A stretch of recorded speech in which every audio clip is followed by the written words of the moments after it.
napakahirap mag-decide ng isang bagay, lalo na kung hindi mo naman nakasanayan na nagdedesisyon ka. Lalo na kung hindi mo naman alam ano ba dapat yung mga kailangang i-consider in making decisions.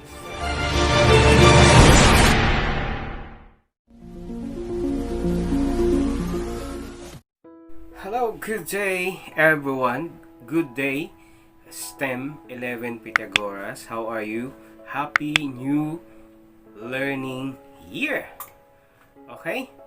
So I decided to make this asynchronous video para po sa ating or para po sa inyong homeroom guidance program for second quarter. So this moment, pag-usapan po natin yung module number 5 about factors in sound decision making. Isa po sa pinaka-importante dapat ninyong matutunan ay ang pagdidesisyon. So napakahirap napakahirap mag-decide ng isang bagay, lalo na kung hindi mo naman nakasanayan na nagdedesisyon ka. Lalo na kung hindi mo naman alam ano ba dapat yung mga kailangang i-consider in making decisions. So hopefully ang video presentation na to ay makatulong po sa inyo, not necessarily sa aking mga estudyante sa STEM 11 Pythagoras, but even sa ating iba pang mga viewers, sa ating mga team brothers and sisters dyan. Pwede rin po itong makatulong po sa inyo. Sometimes we fail sa mga desisyon na ginawa po natin, and as for me, once na nangyari na yung isang bagay na dinesisyonan mo beforehand, I think huwag ka na mag-regret. Nangyari na, all things work together for good. Okay? So, let's move on to our lesson for the day about factors in sound decision making. So, our learning target here is to describe the factors in decision making. What are those factors that may help in making decisions? Recognize the importance of sound decision making. Ano ba yung sound decision making? Paano ba natin masasabi na sound? Ibig sabihin, tama ang ginawa po nating desisyon. Right now, nasa point po kayo na somehow self-centered po kayo.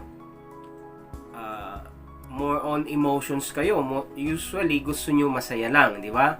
Ayaw nyo nang nahihirapan, ayaw nyo nang nasasaktan, gusto nyo masaya lang. That's the age of adolescence.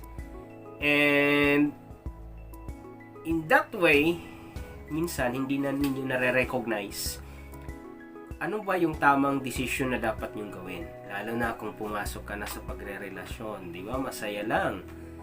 Hindi mo na alam kung ano yung dapat at hindi dapat gawin. Basta go lang, masaya naman. At the end of the day, dun ka nagsisisi. Okay? Isa yan sa mga bagay na dapat nyong pagdesisyonan. Yung pag-aaral mo, kumuha ka ng STEM. Bakit ka kumuha ng STEM? Ibig sabihin, initially, dahil kumuha ka niyan, mataas yung expectation din sa performance mo. Okay? So, isa din po yan sa mga dapat pagdesisyonan. Nag-aral ka. Siyempre, pag nag-aral ka, hindi naman hanggang sa enlistment lang. Kailangan may output kang ipapakita. So, that's another thing na kailangan mong pagdesisyonan. So, may isang estudyante, sir, working po ako. Di po ako makapag-focus sa aking pag-aaral. So, isa din po yan sa mga bagay, mahalagang bagay na dapat mong pagdesisyonan. You can choose either your work or your studies. Or if you choose both, then pagdidesisyonan mo rin paano masosurvive yung dalawang ilog na pinamamangkaan mo, di ba? So isa din po yan sa mga dapat pagdesisyonan. Pumasok ka sa relationship at your young age, yung partner mo very young din, at kung ano nang ginawa nyo, at the end of the day, di nyo na alam kung ano yung end point na dapat nyong gawin, isa din po yan sa dapat pagdesisyonan. So, napaka-importante po ng ating tatalakayin for our homeroom guidance program. Module number 5. Ito po yung first module for the first quarter ng homeroom guidance for senior high school grade 11. Okay? And then, develop strategies in making sound decision. So, dapat madiskarte po tayo pagdating sa pagdedesisyon. Importante po sa buhay yung marunong ka mag-decide, madiskarte ka mag-decide.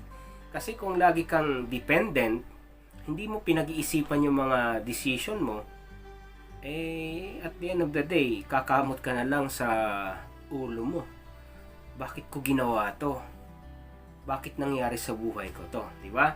Kaya ngayon pa lang, dapat i-input mo na sa sarili mo na bawat hakbang na gagawin mo, dapat na pag-isipan mo yan ng hindi lang isang beses, kundi maraming beses. Okay? So, decision making. It is important that in decision making, you take necessary step to make it sound. So, sa pagdidesisyon, sa paggawa ng desisyon, napaka-importante na step by step para maging maayos, maging not necessarily perfect kasi wala naman talagang perfect. Yung pag sinabi kasing sound, it's either prosperous, it's either smooth ang lahat. So kailangan pinag-isipan step by step. Tama ba to? Either you could consult to those persons that surrounds you, na sa tingin nyo makakatulong. Ang nangyayari sa atin ganito, si best friend, ang madalas nating hindi naman masama din kumuha ng opinion, pero your best friend na kasing edad mo lang din, parehas kayo ng sitwasyon. Ibig sabihin, hindi pa ganun ka-reliable yung kanyang pwedeng mai-input sa'yo dahil wala pa naman siyang na-experience. Kumbaga yung wisdom niya is not that high dun sa mga pwedeng parents or persons who are older than you, who undergoes the situation na pinagdadaanan mo ngayon. Okay? If you think or you decide or you take necessary steps in finding a decision, ito po ay makakatulong sa iyo para ma-achieve mo yung gusto mong goal na mangyari. This will help you achieve what you have initially aimed, and you may have made decisions based on your judgment in the past, and the result may not be what you have intended. Okay? So, sometimes, itong mga pangyayari, or yun yung sinasabi ko kanina, yung mga bagay na pinagdadaanan mo ngayon, totoo sa ibang tao. Kaya nga, much better, if dumating ka sa isang sitwasyon na kailangan mag-decide, try to consult, try to ask, to analyze matters. Kung tama mo nga ba yung nasa isip mong dapat mong gawin o hindi. Diba, naisip mo, mag-quit na ako kasi hindi ako maka-cope up. Hindi ako maka-cope up sa lesson dahil asynchronous yung aking modality, o di kaya dahil ako ay modular. Hindi ko maintindihan yung lesson pag ako lang yung nag-aaral. Kaya mag-quit na lang ako. So, kung ako yung tatanungin mo, siyempre pag-iisipan ko ba? Pag-iisipan ko muna. tama ba itong nasa isip ko? Kasi yun na talaga, yun na yung endpoint mo eh. Nahihirapan ka na, probably yun na yung endpoint mo, mag-stop na ako. But then, kung ako yung tatanungin mo, syempre isipin ko yung future. After June, yung mga kabatch ko, kaklase ko, grade 12 na. Ako, babalik ulit ako sa grade 11. Diba? So, mas lalo kang madadown, mawawalan ng kumbaga hindi ka ma-encourage na gawin mo, magsikap ulit upang bumalik sa pag-aaral. So, isa din yan sa nangyari sa akin eh. Kumbaga talagang pinagdadaanan naman talaga natin yung mga bagay na yan. Dumarating sa point na walang pang-paaral, dumarating sa point na meron naman. So, nagkaroon ng point na wala na daw pang tuso sa pag-aaral ko. Ang ending, mag-stop ka na. Pero I never accept na mag-stop na ako. Sabi ko, gagawa ko ng paraan. Ako na lang muna. I may apply part-time. Wait lang ha. And other people may have different perspective for your situations. Sometimes that you may be of help in your decision making. So, kaya nga importante rin yung hihingi ka ng consultations once nagagawa ka ng isang desisyon. Kung tama ba yung gagawin mong decision or not. Pero much better kung hihingi ka lang din naman ng consultation, magko-consult ka din naman dun na sa tingin mo sa taong sigurado ka makakatulong sa'yo. Ibig sabihin, ipupush ka, ituturo ka sa tamang daan. Hindi yung daan ng dilawan ha. Sa tuwid na daan. Dun sa right path. Na alam mo yung path na yan ay wala kang masasagasaan. At the same time, ako personally, I always think kung itong gagawin kong bagay, God glorifying or not. Okay. Now, pag sinabi po nating sound decision, ito po ay, sabi po dito, it is when a person takes the time to fully discover and learn the different choices and probable results of decision. So, that's a sound decision. Kapag bago mo gawin ang isang bagay, ay natutunan mo muna, nalaman mo muna yung mga pros and cons. Okay? Fully discover and learn the different choices and probable costs or probable results of that decision. So that's the sound decision. So bago ka mag-take ng step, alam mo kung ano yung end result ng step na gagawin na yan. Though, nandun pa rin naman tayo na we cannot directly direct ourselves in that certain path. Dahil ako personally, I believe na we can do all things because of a creator, because of a supreme being who enable us to do the things. Take note, hindi lahat ng bagay nangyayari o nagaganap sa buhay natin. Kasi mayroong supreme being na nagtatalaga pa rin para kung ano man yung mangyayari sa atin in the future. But still, lagi kong sinasabi lagi ito sa mga naging estudyante ko na ikaw yung driver sa sarili mo. Maganda pa din na mayroon kang plan, work plan, to decide things better. Sa paggawa ng kahit anong structure, may work plan po lagi yan. Okay? Kami po as teachers, meron po kaming work plan for the whole year, for the whole semester. At doon kami nagbe-base kung ano yung mga dapat ibigay sa inyo at hindi ibigay. Okay? Lahat po ng mga offices, may work plan po yan. Year work plan or di kaya quarterly work plan. So, just to to have that path na maayos. So, ganun din ikaw. Gumawa ka ng parang work plan sa sarili mo. Not necessarily, hindi naman lahat ay na-achieve yan, pero at least meron kang goal na nag-e-effort ka para marating mo yung mga goal na yan. So, doon ka na ngayon magti-take ng isang decision na tinatawag na sound decision.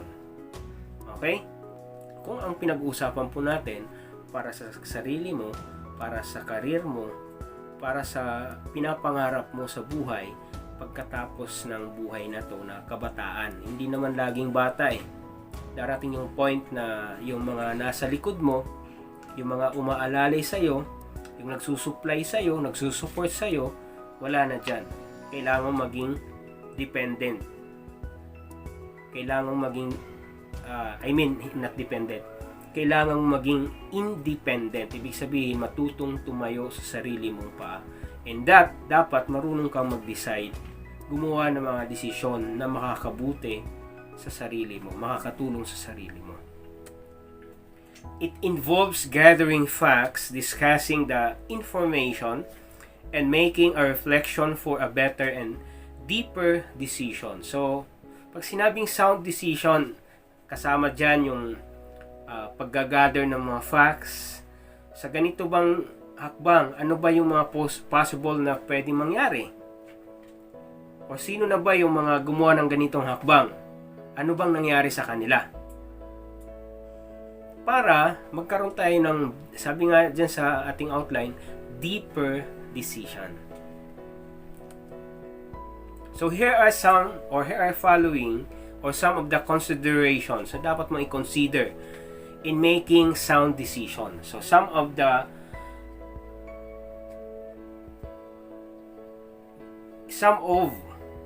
pwede mong i-consider sa paggawa ng decision.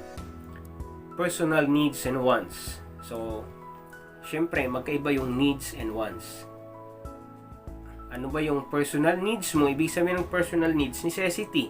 Yung wants, ay yung gusto mo lang para ka lang maging in. Sabi po dito, we often prioritize this as we are mostly concerned of the things that we have to satisfy during the situation.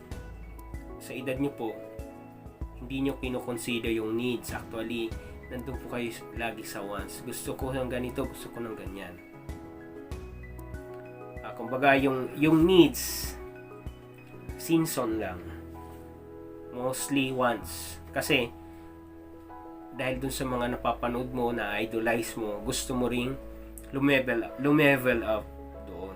Which is hindi tama. Yun yung kailangan pagdesisyonan. Meron kang maayos na gadget, for example. Nagkandalubog sa utang naman yung nagsusupport sa'yo. O anong endpoint? Wala din kayong makain, di ba? So yung mga bagay na kaya ka nag-aaral kasi ayan, possibly pwedeng pagdating ng araw na tapos ka na, may magandang trabaho ka na, yung mga wants mo ngayon pwede mo nang ma-achieve kung mayroon ka ng sinasahod, di ba? Another thing na pwede mo i-consider is the family, syempre. Opinions of the members of the family are also considered as a vital decision making, especially of our parents, before making a choice. This is because we know that our parents know better about life, therefore, their advice matters. In some cases, however, the parents have the choice over life decisions of a person. So, ang kabaliktaran dito, madalas, hindi ka nakikinig sa magulang mo. Aminin mo man o hindi. Pero, yung mga payo, yung mga instructions, so sometimes kasi, depende kasi kung paano deliver ng parent yung mga payo nila. Sometimes, pagalit, halos na nagwawala na, sinisermonan ka na, dun sila nakakapag-deliver ng kanilang gustong sabihin sa'yo, kaya hindi mo rin matake, hindi mo rin makapakinggan, maintindihan dahil ang tendency sa'yo, nagagalit ka in return, naiinis ka dahil pinapagalitan ka, pinagsasabihan ka. So, depende sa, i-observe mo rin kasi yung parents mo. Paano ba talaga sila, ano ba yung behavior nila, paano sila nag-deliver, paano sila nag-i-instruct sa'yo. Kung napansin mo na laging ganon, ibig sabihin, that's their way. Ibig sabihin, you have to accept it na yan yung way nila kung paano sila mag-instruct, mag-deliver ng instructions sa inyo. And, we have to take into considerations ano man yung mga instructions nila kasi probably yung mga sitwasyon na yan ay napagdaanan na nila. Ibig sabihin, na-experience na nila yan. Na ayaw na nilang ma-experience mo kung ano man yung na-experience nila before dahil sa ginawa nilang hakbang na yan. Na seemingly, parang gagawin mo din. Okay? So, our family opinions or members of the family are also considered as a vital in decision making. Okay? Lalo na yung ating mga magulang. School and community. Importante din po natin i-consider yung sinasabi ni teacher. Meron po tayong guidance counselor. Ngayon nga lang po dahil sa pandemic, syempre, open line naman yung ating guidance counselor. Yung nagbibigay po sa amin ng outline na to, yung ating guidance counselor, si Ma'am Ruby. Open line naman. Pwede nyo po siyang i-chat. Kung sakasakaling kailangan nyo ng tulong, siya po ay professional na psychologist. Certified psychologist. Certified teacher. Certified psychologist. Kaya talagang sobrang makakatulong sa'yo. So, not necessarily, andyan din yung advisor mo. Advisor nyo, sino advisor mo? Kilalanin mo sino advisor mo. Si Sir Fox is your advisor. Spiritual advisor naman. Pwede rin ako maging spiritual advisor. Bukod dun sa pwede rin ako maging love life advisor. Dahil sa mga na-experience ko rin in the past, pwede rin. Pwede rin akong, dahil kumukuha ka ng STEM, pwede mo rin akong tanungin, Sir, paano ka ba nakapasa ng physics? Dahil BSE Physics ako. Hindi naman ako ganun ka galing din sa math.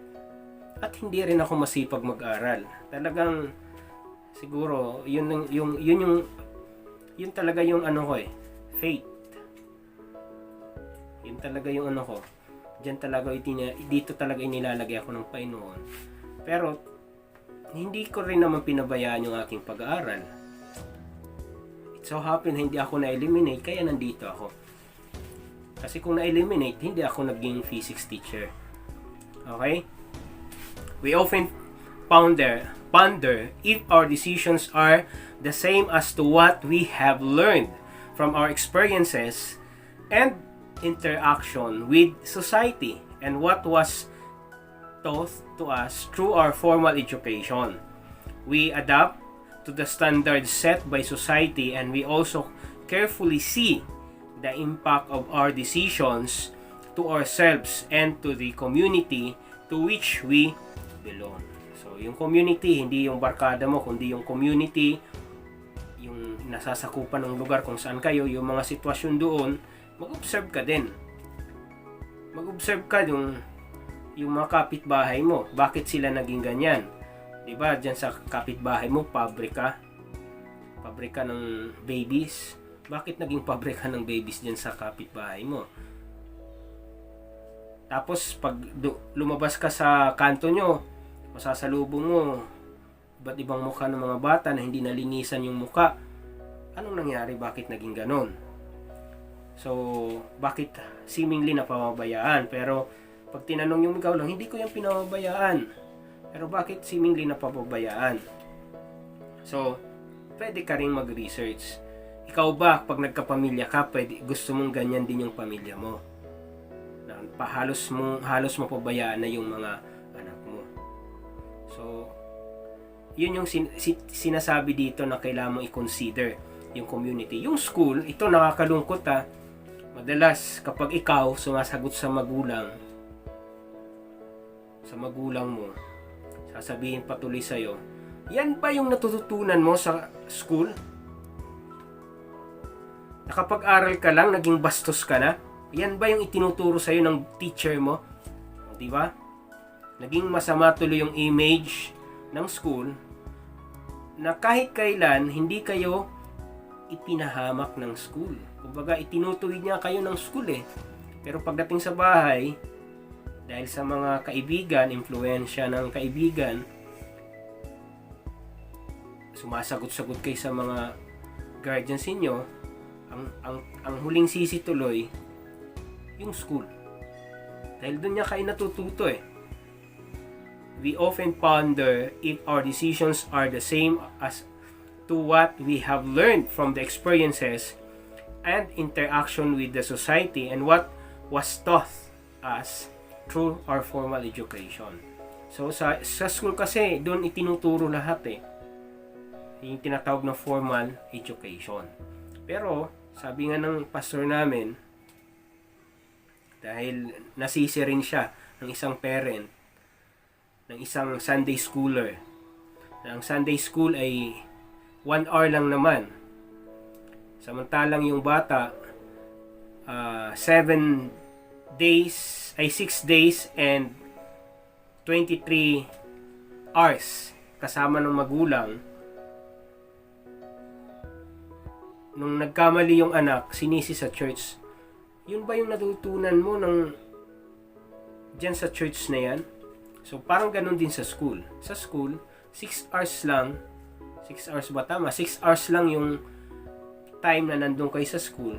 The rest, yung 14 hours ba?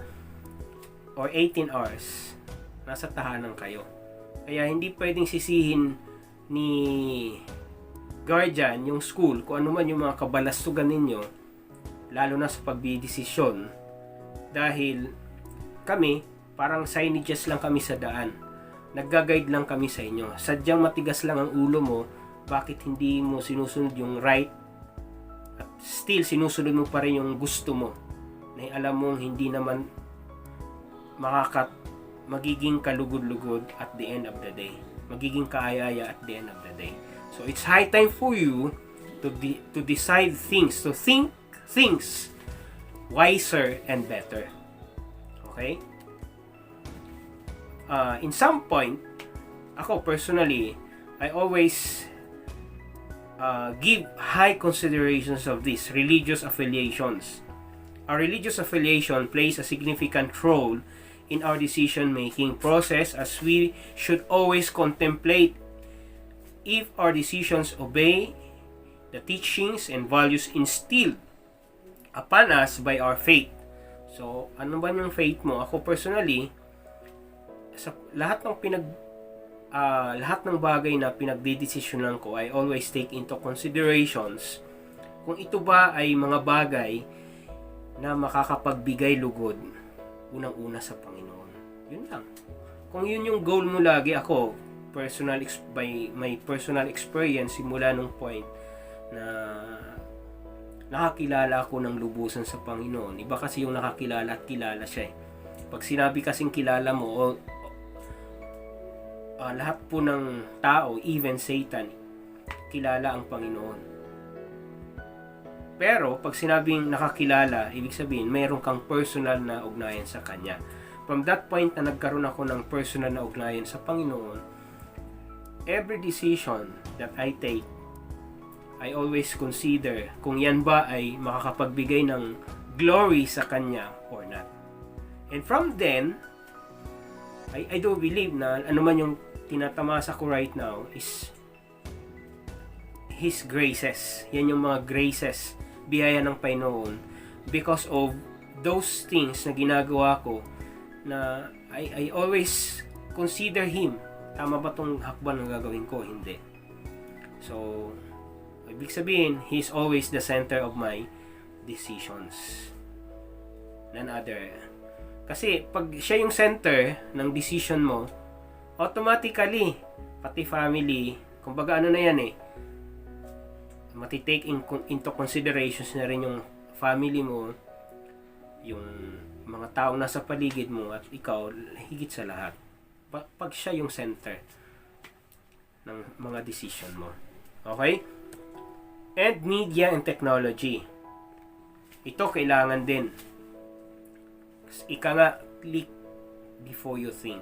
With the widespread of media forms, mass media and social media, communications is made with much ease as compared to those of the previous generations. Media and technology made a huge influence on how we send and receive informations, assess our situations, and make judgment and choice. Ito pa po, isa sa mga di ko maintindihan. Nag-aaway si magjowa. Nag-aaway si mag-asawa. Pinost sa social media. Pinost sa Facebook. Bakit kailangang i-post sa Facebook yung pinag-aawayan nyo? Para kumuha ka ng kakampi sa'yo? Siyempre, ang kakampi sa'yo, hindi ka tuturuan para aiayos kayo. Sisira ang gagatungan pa kayo ng gagatong. Ganyan yan. So, di ba? Pansinin mo, lahat ng mga nagkaroon ng problema na pinost yung kanyang problema sa social media, may nagtapos ba ng maayos? Hindi. Hindi nagtapos ng maayos. Yung basta mo na lang pinost sa Facebook account mo, hindi nagtapos ng maayos. So, ibig sabihin, tama yung laging instruction sa atin ng mga ICTs. Think before you click. Pag-isipan mo bago mo i-post. O di kaya mag-comment din. May nakita ka doon. Mag-comment or mag-share. Mag-repost. Pag-isipan mo muna. Kasi lahat ng nandun sa social media mo, initially, magre-reflect yan sa sarili mo. Kung ano yung laman ng social media accounts mo, that will reflect to your personality. Kung anong klaseng personality ka. Okay? So, kailangan i-consider mo yan in your decision makings.